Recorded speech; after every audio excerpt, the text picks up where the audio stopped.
Marble cinematic ইউনিভার্সের মধ্যে খুব তাড়াতাড়ি থর 5 মুভি আসতে চলেছে। এমনকি এই মুভির জন্য নতুন ডাইরেক্টরকেও খোঁজা চলছে। কিন্তু এই মুভিটি কি আসলে এমসিইউ এর ফেজ 6 এর মধ্যে আসবে, নাকি এই মুভিটি ফেজ 6 এরও পরে আসবে, অর্থাৎ অ্যাভেঞ্জার্স সিক্রেট ওয়ার্স এর পর? আসলে এমসিইউ এর কাছে এই দুটোরই অপশন রয়েছে এবং এই মুভির মধ্যে আমরা থরের সবথেকে পাওয়ারফুল ভার্সনকেও দেখতে পাবো, যেই দুটো ফর্মের নাম হলো রুন কিং থর এবং কসমিক কিং থর। থর 5 মুভির মধ্যে আসলে এমন একটি ভিলেনকে দেখানো হবে যাকে হারানোর জন্য থরকে নিজের সবথেকে পাওয়ারফুল ভার্সনের মধ্যে আসতে হবে, এবং এই ভিলেনটি হলো গড এম্পারার ডুম, যে পুরো মাল্টিভার্সের জন্যই খুবই বড় একটি বিপদ। এই কাহিনীকে এমন ভাবে দেখানো যেতে পারে যেখানে আমরা থরকে প্রথমবারের জন্য ডক্টর ডুমের সামনে হাঁটতে দেখতে পাবো। এরপরে সে হয়তো ডুমসডে ইভেন্টের সময় অদৃশ্য হয়ে যাবে। এরপরে আমরা থরকে ডাইরেক্ট থর 5 মুভির মধ্যে দেখতে পাবো, এখানে সে রুন কিং থরে পরিবর্তনের জন্য সমস্ত পদ্ধতিকেই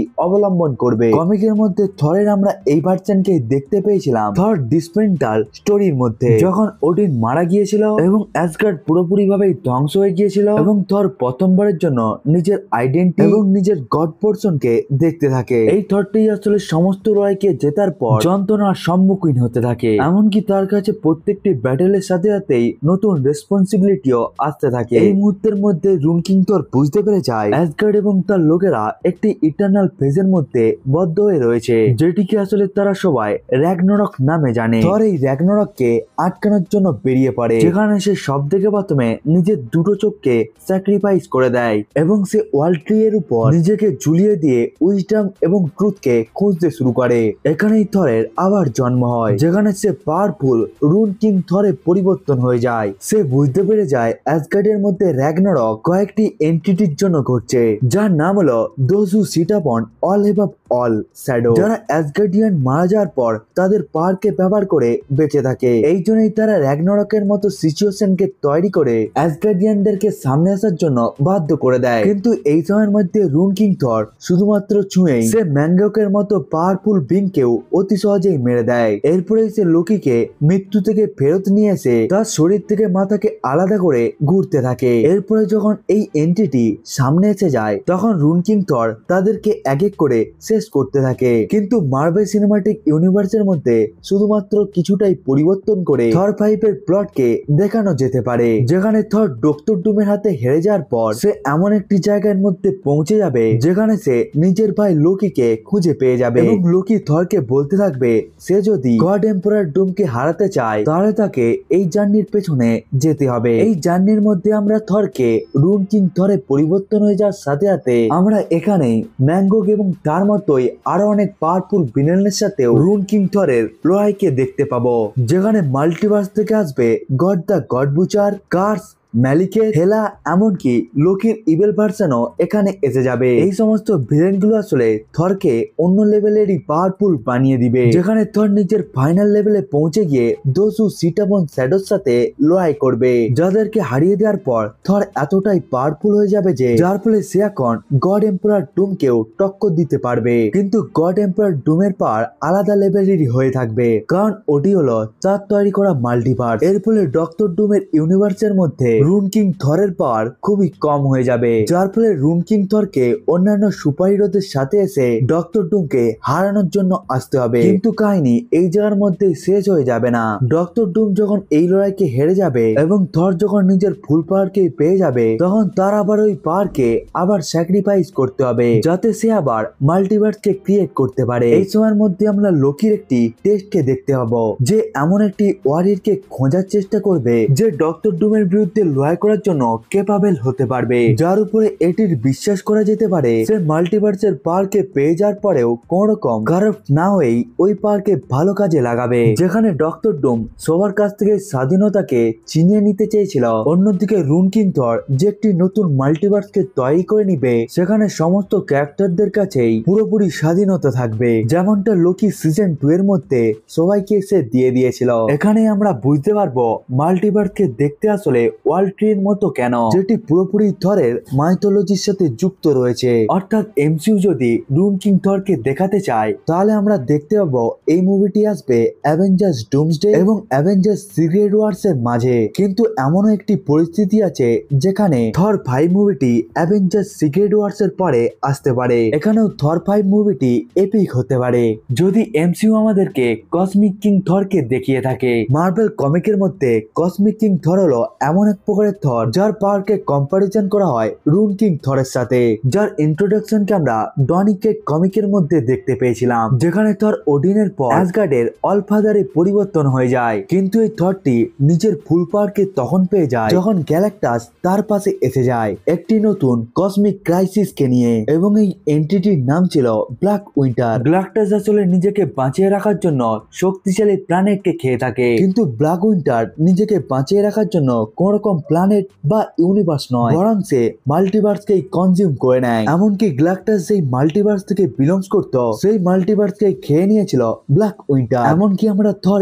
ইস্যু 2 নাম্বার কমিকের মধ্যে একটি ইউনিভার্সকে শেষ হতে দেখতে পাই যেটিকে ব্ল্যাক উইন্টার কনজিউম করে নিয়েছিল, এবং এই ইউনিভার্সের মধ্যে যেই সমস্ত সুপারহিরো গুলো ছিল তাদের ক্যারেক্টার গুলোকে জাস্টিস লিগের মতো দেখানো হয়, যেখানে সুপারম্যান হিসাবে সান গডকে দেখানো হয়, ব্যাটম্যানকে দেখানো হয় ডার্ক গড হিসাবে, গ্রিন ল্যান্টার্নকে দেখানো হয় গড অফ লাইটের সাহায্যে, এবং অ্যাকুয়াম্যান এবং ফ্ল্যাশের জন্য গড অফ ওশেন এবং গড অফ স্পিডকে দেখানো হয়। এটি আসলে মার্বেল কমিকের একটি স্মার্ট স্ট্র্যাটেজি ছিল, যার সাহায্যে তারা সবাইকে বুঝিয়ে দেয় যে ব্ল্যাক উইন্টার আসলে এতটাই পাওয়ারফুল তাকে জাস্টিস লিগও হারাতে পারবে না। ব্ল্যাক উইন্টার কি আসলে হারানোর জন্য গ্যালাক্টাস নতুন একটি ক্যারেক্টারকে খুঁজছিল, যে ক্যারেক্টারটি আসলে থর ছিল। এরপরে থরের কাছে ওডিন ফোর্স এবং কসমিকের পাওয়ারও এসে যায়। মার্বেল সিনেমাটিক ইউনিভার্সের মধ্যেও এই কাহিনীকে খুব সহজেই দেখানো যেতে পারে, যেখানে সিক্রেট ওয়ার্স এর মধ্যে থর নতুন একটি অ্যাসগার্ডের মধ্যে রাজার মতোই রেস্ট করে থাকবে, কারণ এখন সবকিছুই ঠিক হয়ে গিয়েছে। কিন্তু তখনই ওই সময়ের মধ্যে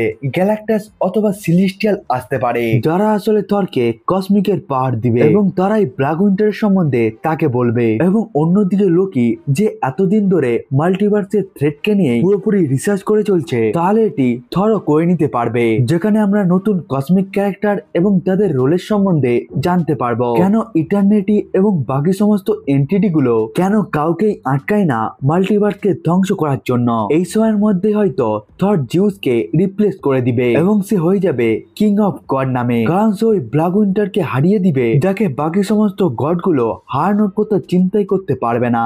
এবং থরের জন্য গড অফ কিং এর এই কথাটি এই জন্য মান্য হবে কারণ সে বাকি সমস্ত গড গুলোকেও শুধরাতে পারে। বর্তমান সময়ের মধ্যে অমনিপটেন্ট সিটির মধ্যে থরের কোন রকম ভ্যালুই নেই, কিন্তু এমন একটি বিপদ যাকে কেউ আটকাতে পারবে না, তাকে থর যদি নিজের পাওয়ারের সাহায্যে আটকিয়ে দেয় তখন সমস্ত গড গুলোই থরের কথাকে মানবে, এমনকি তারা থরকে রেসপেক্টও করবে এবং সে পুরোপুরি ভাবে গডদেরকে বদলিয়ে দিবে। নাহলে ম্যানগকের মতো ভিলেন গুলো আরো বেশি পরিমাণে পাওয়ারফুল হয়ে যাবে। এই জায়গার মধ্যেই আপনাদের জানা উচিত আসলে ম্যানগক কে। আসলে ম্যানগক তৈরি হয়েছিল কয়েক কোটি জীবের আত্মার পীড়া থেকে, দুঃখ থেকে এবং বেদনা থেকে। যখন ওডিন নিজের প্ল্যানেটকে বাঁচানোর জন্য পুরো একটি প্রজাতিকেই মেরে দেয়, তখন ওই সমস্ত প্রজাতির ঘৃণা থেকেই ম্যানগকের মতো পাওয়ারফুল বিং এর জন্ম হয়ে যায়, যা শুধুমাত্র একটি উদ্দেশ্য ছিল, সেটি হলো অ্যাসগার্ডকে ধ্বংস করে দেওয়া। কমিকের মধ্যে ম্যানগক খুবই বেশি পাওয়ারফুল, এমনকি সে অনেকবারই অ্যাসগার্ডের আর্মিদেরকে খুব সহজেই হারিয়ে দিয়েছিল।